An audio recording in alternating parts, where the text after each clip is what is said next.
The PlayStation was an incredible console and was home to some classic games. Crash Bandicoot was without a doubt one of PlayStation's best characters, with some crazy wacky gameplay paired with some hilarious facial expressions. Crash, why are you giving me that look? What are you gonna do to that hog? No, please don't, he's just an innocent animal! Hey everybody, and welcome back to the show that looks at nostalgic games, takes them apart piece by piece, and finds out if they've stood the test of time. The Sony PlayStation became an immediate success in the late 90s, and a franchise that dominated the PlayStation was Crash Bandicoot. From its mainline trilogy to its racing and party games, if you had a PlayStation, you knew who Crash Bandicoot was. While Crash has made some games in more recent years, it's primarily remakes of the classics. Video games have come a long way in the last 25 years, so will playing these PlayStation classics today be just as enjoyable? Does it hold up? Now, we won't be looking at every Crash game today. Instead, we will focus on the final installment of the original trilogy, Crash Bandicoot Warped. Did Naughty Dog use the knowledge they gained from the last two games to create something even better? And more importantly, something that can still be enjoyed today? Let's find out. Before we take a look at this game, let's take a look at Crash's history. For those of you who maybe didn't own a PlayStation and therefore don't know who Crash is, or you're just so young that you missed the late 90s Crash hype, Crash Bandicoot was created by Naughty Dog, and the inspiration was that of Sonic the Hedgehog, Mario, and Donkey Kong Country. Naughty Dog wanted a game where the character would walk forward and the camera would be behind him. Crash Bandicoot's premise was simple, taking on each stage by jumping around, hitting enemies and crates to move on to new areas and challenges to collect gems and crystals.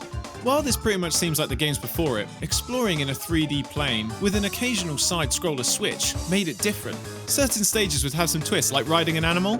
Stop it.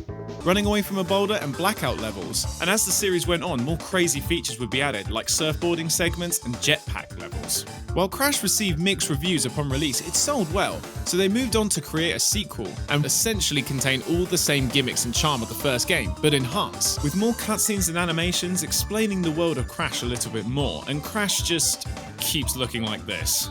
Warp then built upon the success of Cortex Strikes Back, setting it up to be a great game.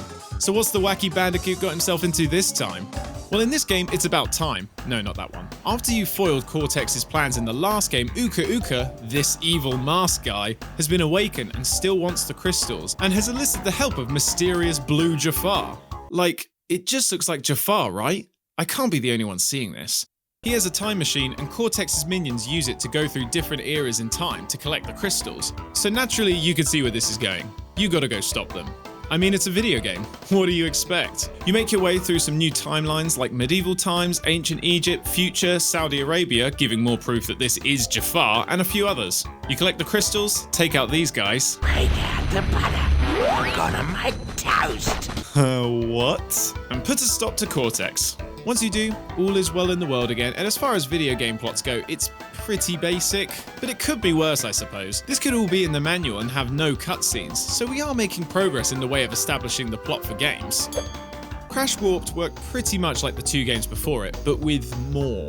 More wacky fun levels like the classic runaway level, underwater, and Crash Team Racing bike-only version. And this time, Coco gets to jump in on the action with some sweet jet skis, planes, tiger rides, and a spaceship fight. To those unfamiliar with Crash, this might seem a little out there, but to the Super Crash fans, it's still kinda out there, but look at him go.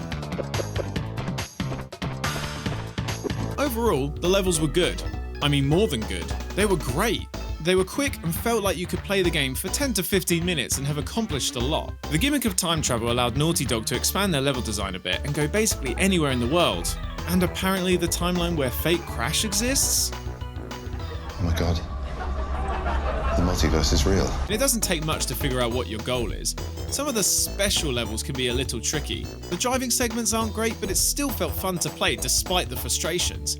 As you clear each section of the time machine, you would fight a boss and earn a new power-up for Crash. These helped allow the next area to have slightly more tricky platforming, or allow you to go back and find new secrets, like how Double Jump and Tornado Spin got you across bigger gaps, while Super Body Slam and the Wumpa Bazooka got you boxes that were otherwise unreachable or unbreakable. It gave a new dynamic to the game, really helping this game stand out against its predecessors. Another thing that really stands out is the percentage of viewers that aren't subscribed to this channel. Yeah! I know. And I know everyone says it, but it really does a lot when you subscribe, and it helps me out big time. If you're enjoying these episodes and want to see more, then hit the bell so you'll know when I make more of these. Another way you can support this channel is with Ko-fi. Ko-fi is a website that kind of works like a tip jar. If you consider yourself a fan or member of the channel, you can personally help by donating. I'm currently working on some big projects, some of which require me getting my hands on a copy of every Metroid game. Any contribution towards that by you guys would be awesome. Or even if you just want to give a small tip to help keep the lights on. Or I suppose my console. I'll leave a link in the description so you can check it out, and I'll drop a big fat QR code right now so you can jump onto the website. Now that everyone's subbed to the channel, let's double jump tornado spin combo into the rest of the video. One feature that's true of all Crash games is the simplicity that is beautifully paired with the complexity and difficulty if you want it to be. We mentioned how levels are short, and this game could totally be cleared in a few hours, but as always with Crash games, there's more. Each stage ends by showing you your box total, that is, how many boxes you've crushed. If you can get every box, including those in the bonus stages, you get a clear gem.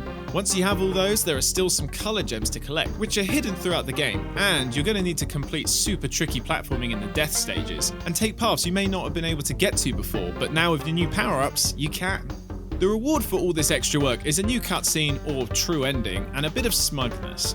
This was what I loved about Crash. The game was so enjoyable and you could keep playing it again and again. Trying to get the gems is not an easy task, and it allowed more experienced players to still enjoy the game. For me, a mark of a good game is its replayability. Once the main game is done, how likely are you going to keep playing it? Is there more to do than just the main story? Crash Bandicoot always brought this to the table, and in Warped they went one step further, and that was with the time relics. Because this game is about time, still not you, they decided to add this new collectible. Quite simply, you had to finish the level fast. You could smash boxes on your way, which granted you more time, and there were 3 different types of relics you could get depending on how quickly you finished. A lot of this was for flexing, but you also needed all 30 relics to earn a gem. But there are only 25 levels. That's the other time relic bonus. Getting 5 relics grants you a new secret level.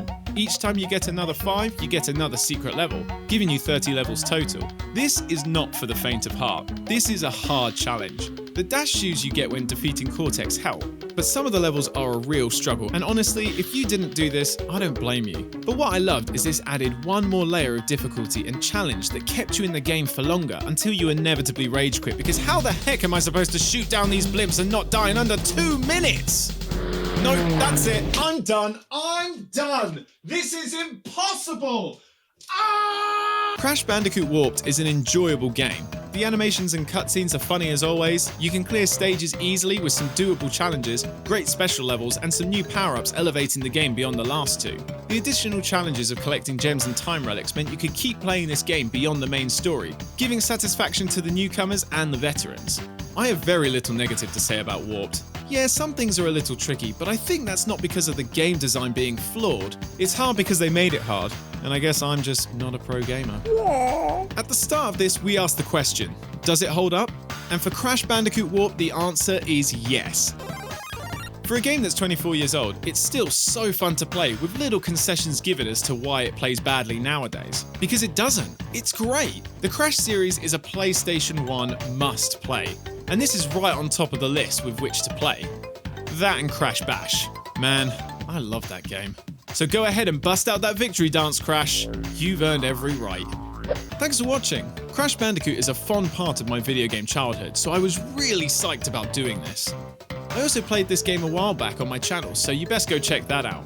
I've done a couple of these Does It Hold Up reviews now, as well as a best Pokemon game ever review, so if you're enjoying these reviews, check those out, and of course, subscribe and comment on what game you think I should do next. And I'll see you all next time. Bye bye!